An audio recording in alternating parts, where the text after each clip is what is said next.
नमस्कार बच्चों, मैं डॉक्टर प्रियंका शर्मा राजकीय महाविद्यालय लक्ष्मणगढ़ अलवर से बीए पार्ट 1 की सभी छात्राएं हम पढ़ रहे हैं पेपर 1 गृह प्रबंध एवं आंतरिक सज्जा। आज हम पढ़ेंगे पारिवारिक बजट के बारे में।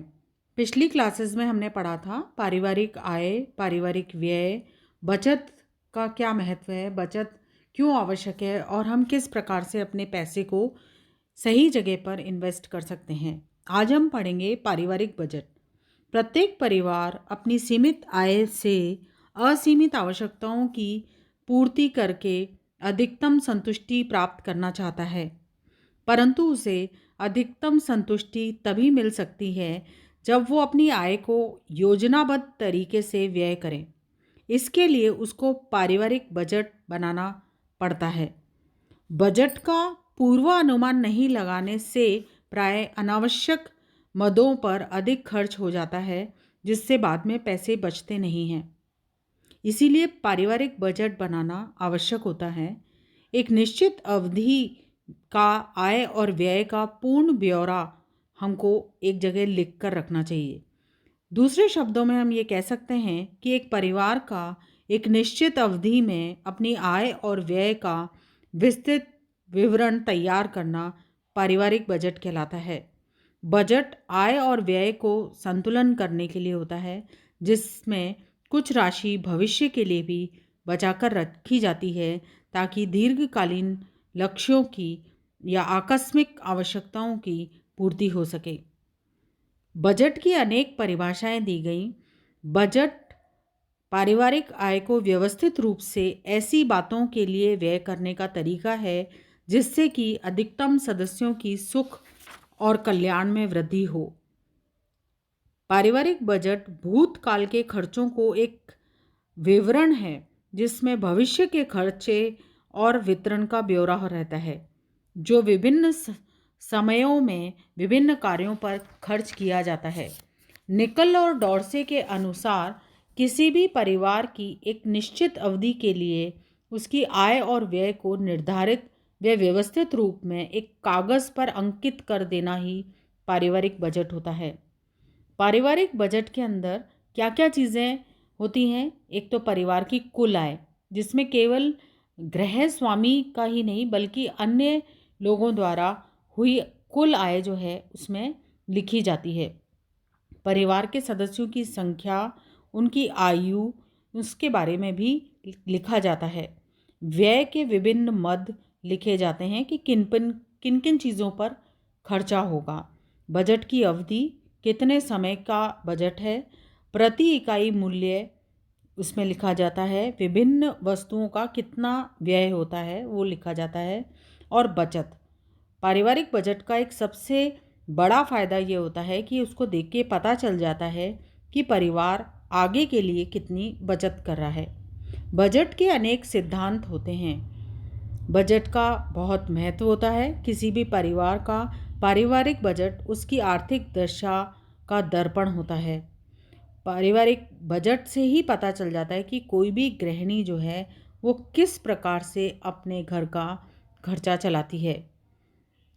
बजट के मुख्य सिद्धांत होते हैं जिसमें परिवार की आय, परिवार के निर्धारित लक्ष्य, परिवार की वर्तमान आवश्यकताएं और परिवार की भविष्य की कौन सी आवश्यकताएं हैं वो पता चलती हैं।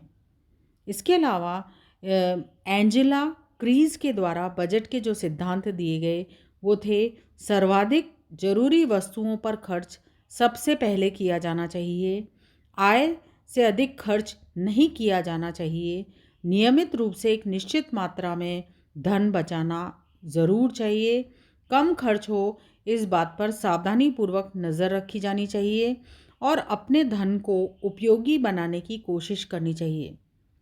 विभिन्न क्षेत्रों में पारिवारिक बजट के महत्व को स्वीकारा गया है। प्रत्येक परिवार की आय सीमित और आवश्यकताएं असीमित होती हैं। अपनी सीमित आय में असीमित आवश्यकताओं की पूर्ति करना परिवार का पहला उद्देश्य होता है। बजट से परिवार अपने आय की वर्तमान और भविष्य की आवश्यकताओं के बीच में सुचारू रूप से वितरण करना सीख जाता है। बजट बनाकर उसी के अनुसार खर्च करने से व्यक्ति उन्हीं मदों पर व्यय करता है जिससे उनको अधिकतम संतुष्टि मिलती है। बजट बना लेने से आय वृद्धि में भी सहायता मिलती है।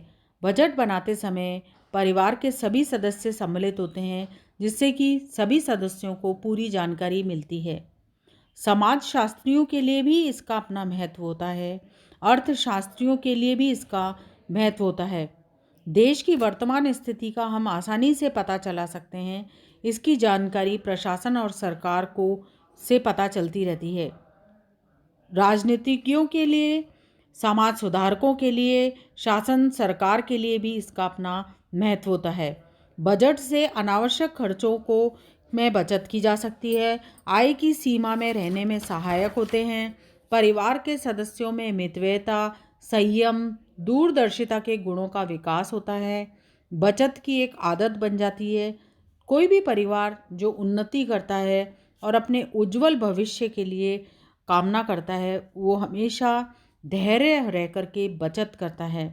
तभी वो आगे जा कर के अपने जो बड़े और दीर्घकालीन जो लक्ष्य हैं उनको प्राप्त कर पाता है। विवेकपूर्ण ढंग से खर्च करना में पारिवारिक बजट मदद करता है। बजट अनेक तरह के होते हैं, जैसे संतुलित बजट। संतुलित बजट वो होता है जिसमें आय और व्यय में सदैव संतुलन पाया जाता है। ये एक साधारण बजट होता है जिसमें अनुमानित आय और प्रस्तावित व्यय बिल्कुल समान होते हैं। दूसरा होता है बचत का बजट। इस बजट में प्रस्तावित व्यय और अनुमानित आय से कम रहता है। इसमें एक निश्चित अवधि में कुछ बचत भी की जाती है, अर्थात सभी आवश्यकताओं पर व्यय के उपरांत भी शेष आय को दर्शाया जाता है। ऐसा बजट हमेशा लाभकारी होता है। इसमें परिवार को सुरक्षा देता है और भविष्य के प्रति व्यक्ति निश्चिंत रहता है। घाटे का बजट वो होता है जिसमें प्रस्तावित आय से प्रस्तावित व्यय अधिक होता है। इसमें आवश्यकताओं की पूर्ति हेतु हमको किसी और से ऋण भी लेना पड़ जाता है। ऐसा बजट हमेशा हानिकारक होता है। इस तरह से जो बजट है हमेशा वही अच्छा होता है जिसके अंदर बचत भी हो। बजट के कई मद होते हैं। परिवार में जब भी बजट बनाया जाता है तो मुख्य रूप से जो मद हैं वो हैं भोजन, कपड़ा, आवास, अन्य घरेलू व्यय, शिक्षा, स्वास्थ्य, मनोरंजन, व्यक्तिगत खर्चे, यातायात पर होने वाले खर्चे यानी आने जाने पर होने वाला जो खर्चा है। बचत जो है प्रत्येक माह सभी आवश्यक आरामदायक वस्तुओं को खरीदने के बाद भी जो धनराशि शेष बच जाती है वो बचत कहलाती है, जो कि भविष्य में होने वाले खर्चे, उच्च शिक्षा, आकस्मिक दुर्घटना, बीमारी, शादी, मकान बनाने, ज़मीन जायदाद खरीदने में काम आती है। बजट बनाने से बहुत लाभ होता है। बजट के अंदर बनाने का कार्य एक विवेकपूर्ण कार्य है जिसमें कुछ बातों का विशेष ध्यान रखा जाता है। बजट की अवधि का निर्धारण करना, परिवार के विभिन्न सदस्यों की आवश्यक वस्तुओं, सेवाओं की सूची बनाना, विभिन्न मदों पर होने वाले व्यय का योग करके बजट पर होने वाली पूर्ण राशि का अनुमान लगाना, परिवार की आश्वस्त आय, संभावित आय का अनुमान लगाना, बजट का निरीक्षण करना, नियंत्रण करना, समायोजन व मूल्यांकन करना अत्यंत आवश्यक होता है। इस प्रकार से हम बजट बना करके अपने परिवार की उन्नति में लाभदायक सिद्ध हो सकते हैं यदि अपन योजनाबद्ध और विवेकपूर्ण तरीके से अपना बजट बनाएं। धन्यवाद।